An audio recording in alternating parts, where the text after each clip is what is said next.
प्यार को हो जाने दो, प्यार में खो जाने दो, इंतज़ार किसका है, एतबार किसका है। ये कुछ लाइन्स ऐसी है जब हम इसको सुनते हैं तो दिल में एक अलग सी चीज़ें निकल के आती है। ये वाक़ई में प्यार को हो जाने देना चाहिए या फिर प्यार को करना पड़ता है। और आज हमारे साथ जो लव बर्ड्स हैं हमारे पास साथ में स्वाति जी और सुमित जी, यही आपको बताएंगे कि आप प्यार को हो जाने दो या प्यार कर जाने दो। आपका कैसे रहा? तो प्यार हो गया था। ओके, तो आज की जो स्टोरी है स्वाति जी की और सुमित जी की, तो हम जानेंगे कि आज का प्यार और 90s के प्यार में मेन डिफरेंसेस क्या हैं। देखा जाए तो बेसिकली हमारा प्यार भी आज का ही प्यार है, बट हम 90s के हैं। हम 90s के हैं। तो 90s के प्यार में और आजकल के डिजिटल लव में क्या फर्क है? प्रीफर तो मैं 90s का ही करूँगा, बट सपोर्ट डिजिटल को करूँगा क्योंकि हम मिले डिजिटल से। Please explain. 90s लाइक जो हमने देखा है मूवी के थ्रू या जो सुना है किससे, तो प्योर एंड पाइस वर्ड आप यूज़ कर सकते हो। डिजिटल में जैसे आप बहुत सारे उसमें भी किस्से सुन चुके हो, जैसे हम ही एक एग्जांपल है कि we met digitally, someone recommended, but हम डिजिटली मिले एंड वी आर पहला ही माइंड था कि लाइक हमें शादी करनी है डे वन से। बट अगर आप परसेंटेज देखें तो बहुत ज़्यादा इसके मिसयूज़ भी हो जाते हैं आज के दौर में। सो डिजिटल में कहीं ना कहीं हमें सावधानी बहुत ज़्यादा रखनी पड़ती है क्योंकि बहुत कुछ डिजिटल में बहुत ही क्विक आपके पास ऑप्शन है, आप चैट वगैरह सब कुछ कर सकते हो। बट 90s में you have to take too much time to understand through letters, मतलब जो हमने देखा कि मेरा देखने के लिए भी हफ्ते लग जाते थे। तो I prefer 90s। You prefer 90s। जैसे कि अभी आपने बोला कि आपका जो प्यार है वो थोड़ा बहुत डिजिटल भी है, तो क्या हम जान सकते हैं किस टाइप से डिजिटल है? डिजिटल इज काइंड ऑफ कि मतलब we were together in our school days, तो हम कोचिंग में साथ में रहते थे। बट उस समय ना ये होता था कि कोएड एजुकेशन या जो भी होती थी तो लड़का लड़की एक दूसरे से बात कर ले, इज दैट लाइक हाय क्या कर दिया, तो वी नेवर हैड टॉक और कभी ऐसे बातचीत नहीं हुई। एंड देन आफ्टर 2018 या 17 में I got a friendship request, तो मैंने देखा कि यार 33 म्यूचुअल फ्रेंड्स हैं और मुझे शक्ल थोड़ी बहुत जानी पहचानी सी लगी। मैंने कहा कहीं ना कहीं तो देखा है। And actually in my school time I was like Tom boy, मेरे शॉर्ट हेयर और मैं लड़कों जैसे रहने वाली, तो मुझे तो रिकॉग्नाइज करना किसी की बस की बात थी नहीं, क्या इतना चेंज हो चुकी।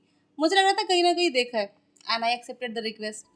और उस समय मैं भी जॉब में थी लखनऊ में and he was in Dehradun busy in his business. तो बस बाई चांस जिस दिन रिक्वेस्ट आई थी उस दिन ऐसा था कि एक फ्री डे था और स्कूल में हम सब बैठे हुए थे। Professionally I am a teacher. मैंने कहा कौन है, फिर वी स्टार्टेड टॉकिंग और फिर फ्रेंडशिप हमारी हुई कि हाँ ठीक है हम साथ में थे, ऐसे वैसे बात की, ये कहाँ पे है वो कहाँ पे है, फिर पता ही नहीं चला कि कब हम कहाँ पे हैं और सिंपल सा क्या चीज़ें कहाँ जाएंगी। माइंडसेट था, लाइक फैमिली ऑलरेडी शादी के लिए प्रेफर कर ही रही थी and we have a same cost as well, so कोई ज़्यादा बाधाएं थी नहीं and we have some like rules और समथिंग। वैसे रूल तो नहीं होना चाहिए बट कुछ चीज़ें थी, like we I have a joint family and basically मुझे जो अपब्रिंगिंग दी वो मेरे अंकल आंटी ने दी। आंटी अभी तो नहीं है हमारे साथ, तो मतलब मेन ये था कि उनकी परमिशन और उनका साथ अगर आप निभा सकते हो, I don't have any issue, और प्रॉपर इन्होंने सपोर्ट किया और अंकल आंटी को भी पहले ही नज़र में पसंद आ गया, कोई वैसे था। तो ये जोड़ी रब ने बनाई है या फेसबुक ने? ऑब्वियस रब ने बनाई है। नहीं देखिए एक बट फेसबुक ने उसको सपोर्ट किया, माध्यम एक मीडियम कह सकते हैं आप, बट एट द एंड तो ऊपर वाले ने बनाई। एट द एंड ऊपर वाले ने बनाई। तो आप डिजिटल जो लव है आज की डेट में उसको कितना सपोर्ट करना चाहेंगे या उसके लिए क्या कहना चाहेंगे? मैम सी आज की लाइक इस बिजी शेड्यूल में ऑब्वियसली डिजिटल इवन जैसे हम पहले बात करें कि जहाँ मैं अगर मैं अपने होम टाउन से बात करूँ तो अभी भी है कि अगर आपको शादी किसी तय करनी है तो they talk to the relatives, photo share करते हैं कि बच्चे ये कर रहे हैं। बट अगर आप जैसे ही मेट्रो सिटी से बढ़े तो आप बिना मेट्रो मिलने के नहीं, तो आप नहीं कर सकते शादी, तो वो भी एक डिजिटल ही प्लेटफॉर्म है। ओके, वो भी एक प्लेटफॉर्म है। अगर आप एक अरेंज मैरिज की तरफ भी जा रहे हो तो वो भी एक डिजिटल प्लेटफॉर्म है। बट अगर सम सॉर्ट ऑफ जैसे फेसबुक है, इंस्टा है, या आप तो सुनने वाले कि लूडो खेलते खेलते भी लूडो फेल जाता है एंड ऑल समथिंग, तो ठीक है अगर है, बट टाइम देना समझना सबसे इम्पोर्टेंट है। सबसे ज़्यादा इम्पोर्टेंट है। टाइम, अगर आप डिजिटली मिलो चाहे जैसे मिलो, एक दूसरे को टाइम देना रिलेशनशिप को बिल्ड करने के लिए बहुत ज़्यादा इम्पोर्टेंट है। तभी आपके मोरल वैल्यूज ट्रांसफर होंगे और तभी आप फैमिली के साथ साथ सबको साथ लेके चलोगे। जैसे कि वैलेंटाइन वीक चल रहा है, आपने कभी, आप लोगों की शादी को कितना टाइम हो गया सर? 3 इयर्स हो गए ma'am. 3 years. 9th of Feb को 3 years and complete before marriage आप लोग कितने समय रिलेशनशिप में थे? हुए। 1.5 years, almost 2 1.5 years। ईयर। तो कभी आपने वैलेंटाइन वीक या वैलेंटाइंस डे सेलिब्रेट किया है? नहीं, मेरी मैम को बहुत मेरी मिसेस को बहुत शौक है एंड ऑल, बट थोड़ा सा क्या है मैम कि बिजी शेड्यूल और उसकी वजह से कभी मौका मिला नहीं।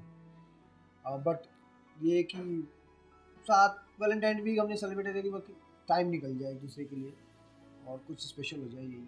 आई रिमेंबर कि जब फर्स्ट टाइम था हमारे रिलेशनशिप के बाद में, तो पहला जब जो भी चॉकलेट वॉकलेट जो पड़ता है, तो मैंने मैसेज किया मॉर्निंग में, तो ही इज लाइक दैट, ये सब क्या होता है यार, जो प्यार करते हैं उनके लिए हर दिन वैलेंटाइन डे होता है, तो बच्चों वाला प्यार नहीं कि मुझे दिखाने की ज़रूरत है। तो मैंने कहा हाँ, तो मुझे लगा यार कितना मैच्योर है। और मैं जाके स्कूल में अपने कलीग से, अपने डिपार्टमेंट में, मेरे को पता है यार सुमित ने जैसे बोला कितना मैच्योर है ना, तो it's really seems like that कि हाँ ठीक है, अच्छी बात है। चॉकलेट पसंद है, आइसक्रीम पसंद है, तो मैं डेली भी नहीं ला पाता हूँ, लेकिन जब मैं लाता हूँ तो कोई, मैं ये भी नहीं सोचता कि कौन सा दिन है।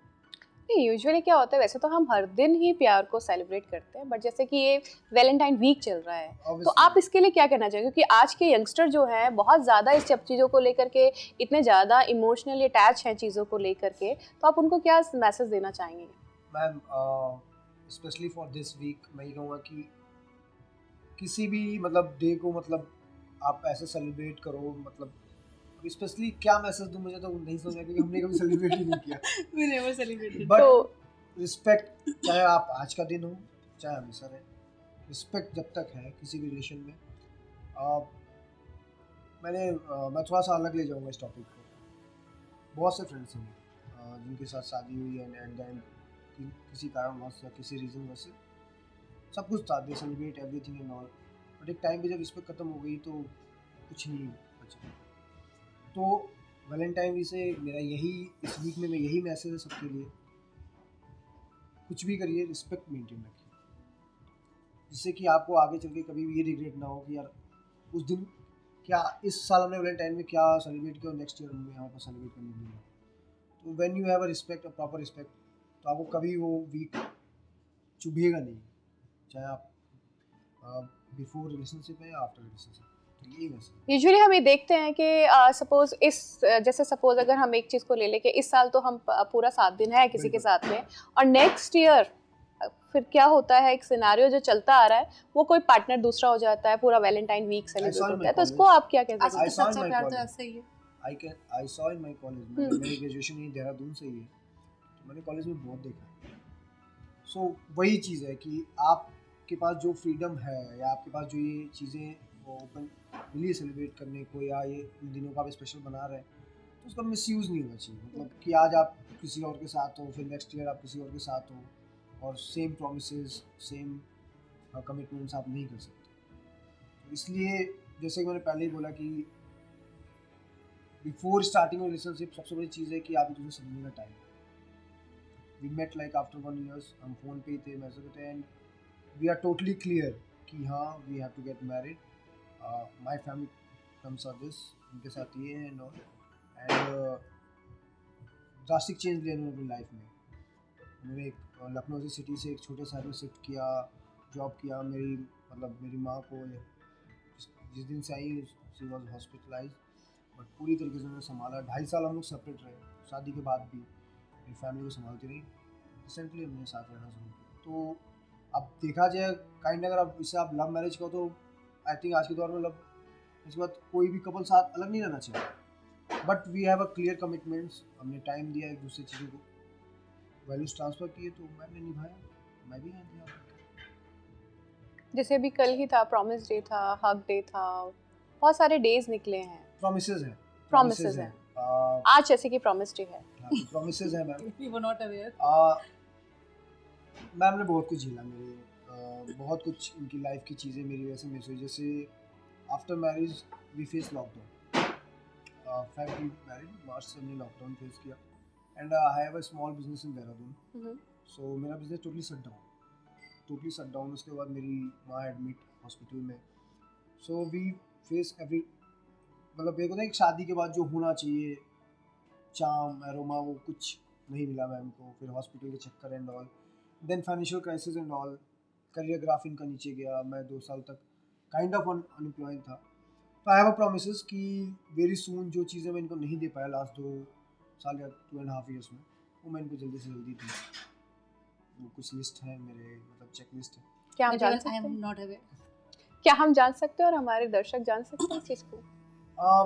पहली चीज़ तो सबसे बड़ी चीज़ है कि बहुत सारे ड्रीम्स हैं, घूमने का बहुत शौक है, घूमने का शौक है हर जगह पे इन चीज़ों। तो मैं ये है कि चीज़ों को शॉर्ट आउट करके हर साल एटलीस्ट एक वेकेशन तो हम लें। अच्छा vacation। अगर हम प्यार की बात करें तो ऐसा एक, अगर 2 सवाल यहाँ पर आते हैं, प्यार क्या है और दूसरा सवाल ये कि प्रॉमिस, सबसे बड़ा प्रॉमिस होना क्या चाहिए? सबसे बड़ा प्रॉमिस तो मैम रिस्पेक्ट होना चाहिए कि Okay. किसी भी कंडीशन में वो नहीं होना चाहिए। हम लाख साथ हैं, अगर भाई भाई भी हैं, ये तो बहुत ही प्योर एंड पाइस रिलेशन है। अगर हम भाई की, सगे भाई की बात भी करें, और उसमें भी रिस्पेक्ट खत्म हो जाती है। जैसे हम आज देखते हैं कि आजकल बड़ा भाई छोटा भाई साथ ड्रिंक कर रहे हैं, कोई बड़ी बात नहीं। जैसे कूल तो है, आज के कूल कर सकते हैं, बट आपने वो लाइन खत्म कर दी। ऐसे ही हर रिलेशन की है एक लाइन है, एक थिन लाइन है, जो मेंटेन रहेगी तो आप हमेशा सही चलेंगे। अप्स एंड डाउन्स आते हैं लाइफ में, बहुत चीज़ें झेलनी पड़ती, बट अगर वो लाइन मेंटेन है ना, आप पार कर जाओ। एंड आपका दूसरा क्वेश्चन कि प्यार क्या है, नो वन कैन एक्सप्लेन। प्यार दोस्ती है। No can explain actually, okay, no one can explain. सबके अपने तरीके हैं, अपने टर्म्स हैं, कौन कैसे निभा रहा है। प्यार माँ के साथ भी है, प्यार भाई के साथ भी है, भाई के साथ भी है, कलीग के साथ भी है। नहीं मैं वो तो ठीक है, हमारे प्यार के जो मायने हैं वो हर एक इंसान के हिसाब से चेंज हो जाते हैं, बट यहाँ पे बात हो रही है योर लाइफ पार्टनर। बिल्कुल। बेसिकली अगर मैं बोलूँ ना तो प्यार is understanding, okay, that really very much required, बहुत ही ज़रूरी है। अगर अंडरस्टैंडिंग नहीं है तो कोई चीज़ नहीं है। अंडरस्टैंडिंग के जो पैरामीटर्स हैं वो कुछ सेट करके रखे आप लोगों ने? जैसे कि मैं बेसिकली बताऊँ अगर आपको, तो मेरे मतलब बिफोर मैरिज मुझे सबसे अच्छी चीज़ ये लगती थी कि I was busy in preparation of government exams and all this thing. तो इनका ये होता था ना कि मेरा एक बहुत बिजी शेड्यूल होता था कि मॉर्निंग में मेरे फिर 8 से 4 स्कूल एंड देन आफ्टर मुझे भाग करके जाना होता था कोचिंग सेंटर, वहाँ पे प्रिपरेशन करना। और टाइम हम बहुत कम टाइम देते थे एक दूसरे को। तो ये होता था कि मतलब जो मैंने फील किया था, और मैं बहुत बचती थी लड़कों से यार कि भाई चेप हो जाते हैं, मुझे Okay. रिलेशनशिप में इसलिए नहीं पढ़ना ना, मेरे पास टाइम नहीं है, कि बहुत चेप हो जाते हो और मुझे पसंद नहीं है कि कोई मुझे इतना टोके, ये मत पहनो वो मत करो, टाइम दो, बात करो। तो सबसे अच्छा मुझे ये लगा, मैंने कहा यार समझ लो मुझे ये भी, मतलब मैं डिस्कस करती थी अपने फ्रेंड्स से कि मैं स्कूल से लौट रही हूँ या कॉलेज से मैं या कोचिंग से जब मैं वापस आ रही हूँ, तो मीनवाइल मैं रास्ते में बात कर ली है, और उतने में ही कि ही लाइक दैट, नहीं तुम्हारा पेपर है 18 को, तुम्हारा पेपर है ना, तुम उस पर फोकस करो, नहीं तुम एग्ज़ाम की तैयारी करो। और जब भी कभी कोई भी अप्स एंड डाउन्स आए मेरे करियर को लेकर के, स्पेशली फॉर माई एग्ज़ाम्स, तो मैं अगर परेशान होती थी, कोई बात नहीं, दिस इज़ नॉट लास्ट, अभी भी मैं प्रिपरेशन कर ही रही हूँ। अनफॉर्चुनेटली चीज़ें अभी तक हो नहीं पाई, हो के भी अधूरी रहेगी। तो अभी भी इनका ये रहता है कि नहीं भाई, सब कहीं जा रहे हैं, साथी को पढ़ना है, उसे पढ़ने दो, उसे डिस्टर्ब मत करो। अगर फैमिली मेम्बर भी कोई आ रहा है, कोई डिस्टर्ब कर रहा है, कोई शिकायत कर रहा है कि वो बात नहीं कर रही, ये नहीं कर रही, तो इज़ लाइक दैट, यार वो करना चाह रही है तो उसे करने दो, वो पढ़ रही है तो उसे पढ़ने दो। तो ये मुझे लगता है ना कि दैट टाइप ऑफ अंडरस्टैंडिंग कि यार वो कर रही है तो करने दो। और मेरा भी ये रहता है कि चलो अभी इनका इवेंट था, ठीक है कर रहे हैं, करने दो, मेरे लिए तो कर रहे हैं ना, आफ्टर ऑल चीज़ें मेरे लिए तो कर रहे हैं, कोई और तो है भी नहीं। अभी चीज़ें करेंगे, चीज़ें फुलफिल होंगी, एक रिजल्ट आएगा, तो उसे मैं ही यूटिलाइज करने वाली हूँ, कोई और नहीं। तो अंडरस्टैंडिंग तो बहुत ज़रूरी है। नहीं, मेरा क्वेश्चन ये था कि अंडरस्टैंडिंग ज़रूरी है, बट अंडरस्टैंडिंग्स के पैरामीटर्स आप लोगों ने सेट करके रखे हैं या ऐसे कोई पैरामीटर्स होने चाहिए? नहीं, पैरामीटर्स तो जरूर होने चाहिए, बट ऐसा अभी तक आपने आज बोला तो मैंने कभी ये तो पैरामीटर नहीं सेट किया, बट होने चाहिए, होनी चाहिए। बिल्कुल होने चाहिए। फिर कहीं ना कहीं मैं समझती हूँ कि जो रिलेशनशिप में थोड़ा प्रॉब्लम्स आती हैं वो सबसे बड़ी प्रॉब्लम इसीलिए है क्योंकि हम अंडरस्टैंडिंग तो समझते हैं बट अंडरस्टैंडिंग के साथ में उसके कोई पैरामीटर सेट नहीं करते। थिंग इज मैम, प्रॉब्लम्स आने का सबसे बड़ा रीज़न ये है ना कि आप जब सब कुछ जानते हुए भी, अगर हम पहले से रिलेशनशिप में हैं, हमने एक टाइम स्पेंड किया है और सब कुछ पता है, और उसके बाद अगर आप एक उस दौर से गुजर के आए हो जहाँ पे आपकी चीज़ें थोड़ी ख़राब हुई हैं, और उसको सही करने के लिए, जैसे मैम का कहेंगे इवेंट था या मेरे ऑफिस वर्क में, रात में 2-2 बजे घर जाता हूँ, 3-3 बजे घर जाता हूँ, 12 बजे घर जाता हूँ, काम रिगार्डिंग कभी बाहर रहता हूँ, I have office in Noida, तो कभी नोएडा रहता हूँ, तो शी सपोर्ट्स कि पता है काम है, लेट आएंगे चीज़ें।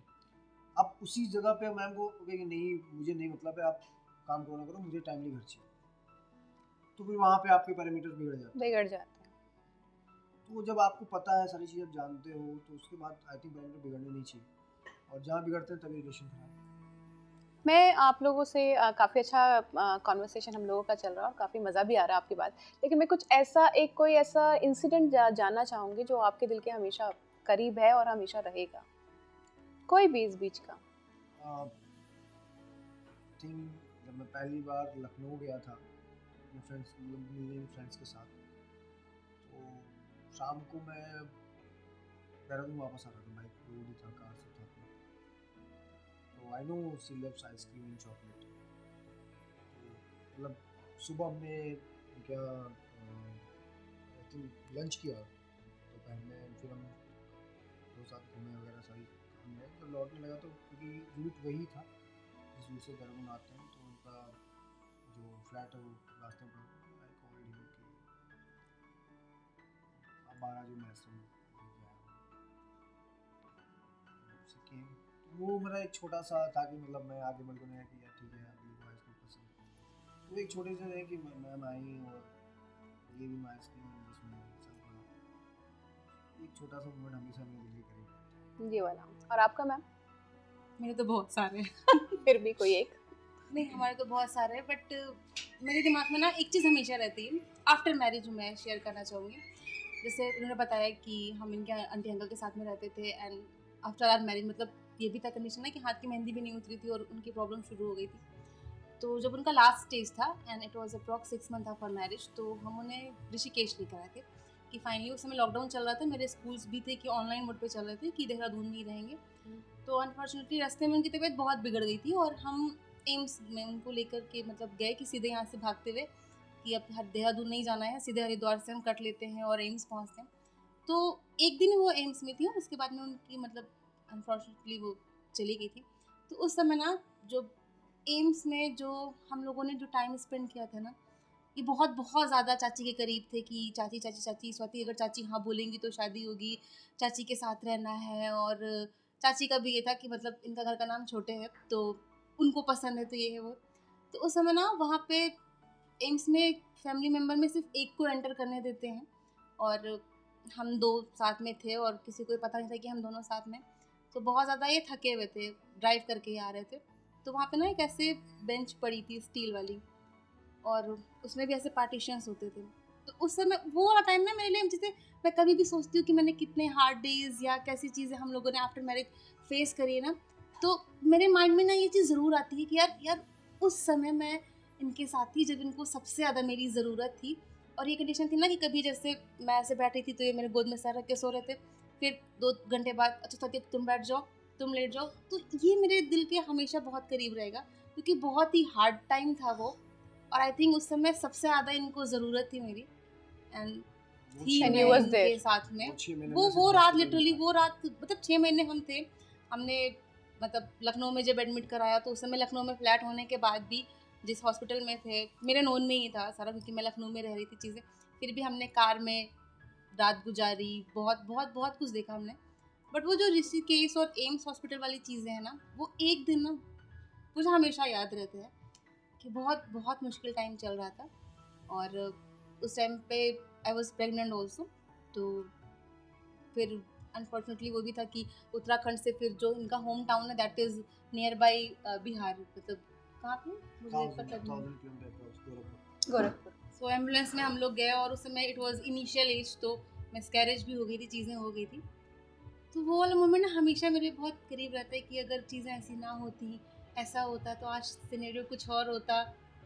ये मुझे हमेशा, और भी कल भी मैं इवन इसके बारे में ही सोच रही थी, ऐसे कुछ बात चली थी, इनके फ्रेंड्स आए थे तो मेरा यही था कि यार कोई क्या प्यार करेगा, कैसे कोई करेगा। हम लोगों ने इतनी चीज़ें साथ में झेली हैं, कोई और होता तो भाई नहीं कहता कि मैं अपने घर जा रही हूँ, तुम झेलते रहो। चीजें नहीं हो The पाती। thing is कि शादी के नेक्स्ट डे से ही there were lots of problems. जैसे कि आजकल हम देखते हैं कि प्यार करने में, लोग समझने में, और एक आजकल नया एक चीज़ आई है, लिव इन। तो लिव इन का जो कॉन्सेप्ट है कि हम पहले इस्तेमाल करें फिर विश्वास करें, तो ये जो आपके जो आपका सिनारियो जो रहा है आपकी लव स्टोरी को, तो आप इसको कितना सपोर्ट करेंगे कि क्या यंगस्टर, हालांकि हम हर एक के परसेप्शन को रिस्पेक्ट करते हैं, ठीक है, जिसकी जो इच्छा है वो सोसाइटी में कर सकता है, बट जो लिव इन वाला जो प्यार है और जो आपका वाला प्यार है कि ठीक है फेसबुक पे मिले, और 90s वाला प्यार जो आप लोग अभी तक कैरी कर रहे हैं, तो इसमें क्या डिफरेंसेस है, और क्या आप इसको लिव इन वाले प्यार को सपोर्ट करते हैं?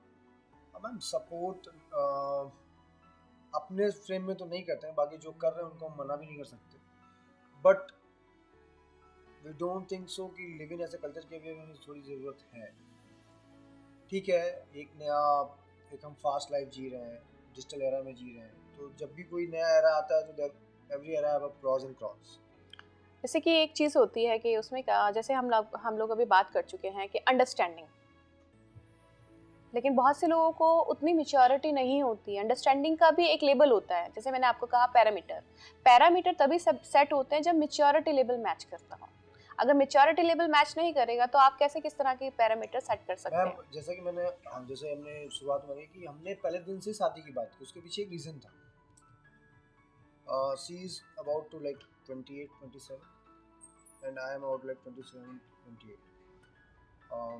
मेरा MS कंप्लीट हो चुका था, ग्रेजुएशन कंप्लीट था, जॉब कर चुके थे, मैं भी जॉब कर रही थी, तो अब वो दौर था ही नहीं कि हम इसे एक ट्रायल की तरह लें।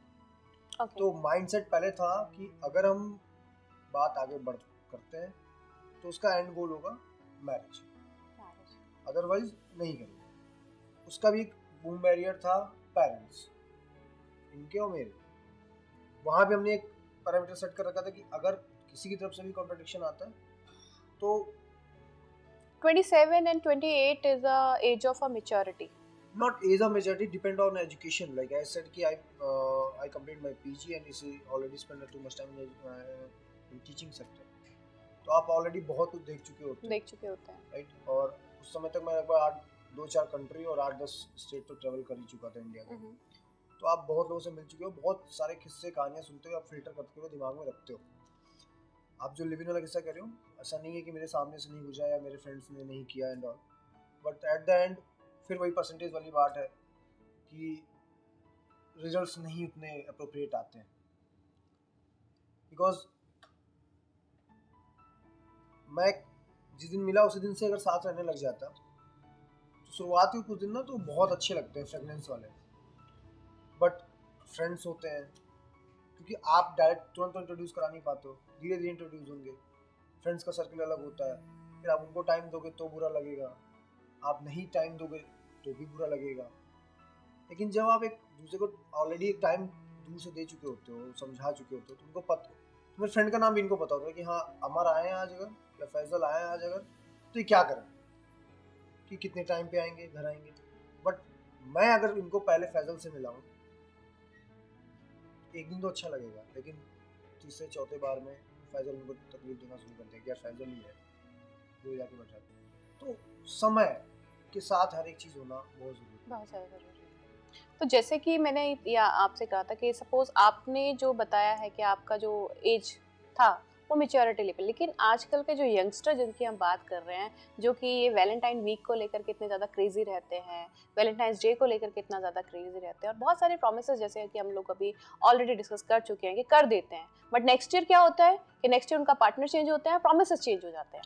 तो जो और धीरे धीरे चीज़ें हमारी जो एक कल्चर है वो चेंज होता चला जा रहा है। जबकि अगर प्यार की बात करें तो प्यार एक ऐसा रिश्ता है जो बहुत ही प्योर है, प्योर है। तो वो प्योरिटी कहीं ना कहीं धीरे धीरे हमारी सोसाइटी से खत्म होती सी चली जा रही है। तो आप इसके बारे में क्या कहना चाहेंगे?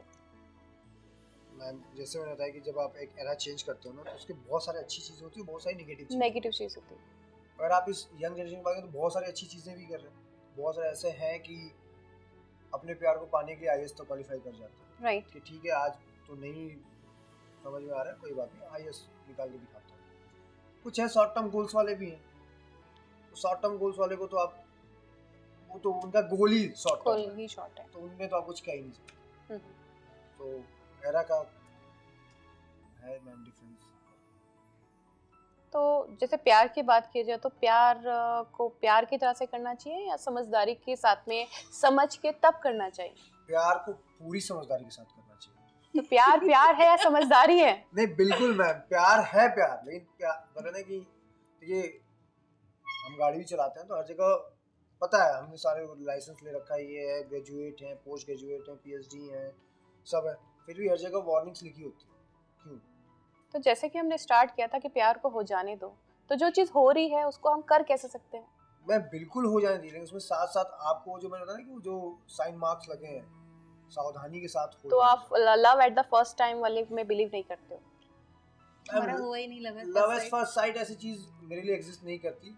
हाँ, उसको आप अट्रैक्शन कह सकते हो, अट्रैक्शन कह सकते हैं। हाँ, फिर उसके बाद टाइम देने के बाद it will convert for sure. But अभी आप ये कहो कि अब फर्स्ट साइड में तो मुझे ऐसे राय पसंद है, बट आई कांट से कि क्या चीज़ अबे, सॉरी। फर्स्ट साइड में लव एट फर्स्ट साइट में मुझे ऐसे राय पसंद आ गई थी, मैं तो तो वो आप नहीं कह सकते। कत्ल होना क्यों पसंद है ऐश्वर्या भाई?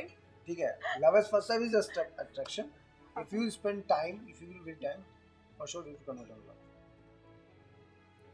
आप लोगों के साथ जो भी हम लोगों ने रियल वन न्यूज़ के साथ में जो आप लोगों ने अपना समय दिया और जो भी हमने बातचीत यहाँ पे प्यार से और इस वैलेंटाइन वीक को लेकर के की है, बहुत खूबसूरत रही और हमारी तरफ से आपके पूरे भविष्य के लिए बहुत सारी ढेरों शुभकामनाएं।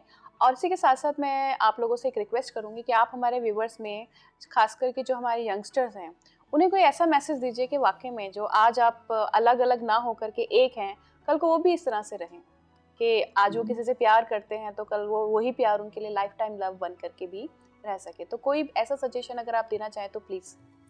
First of all thank you to you ma'am की फॉर हैविंग अस।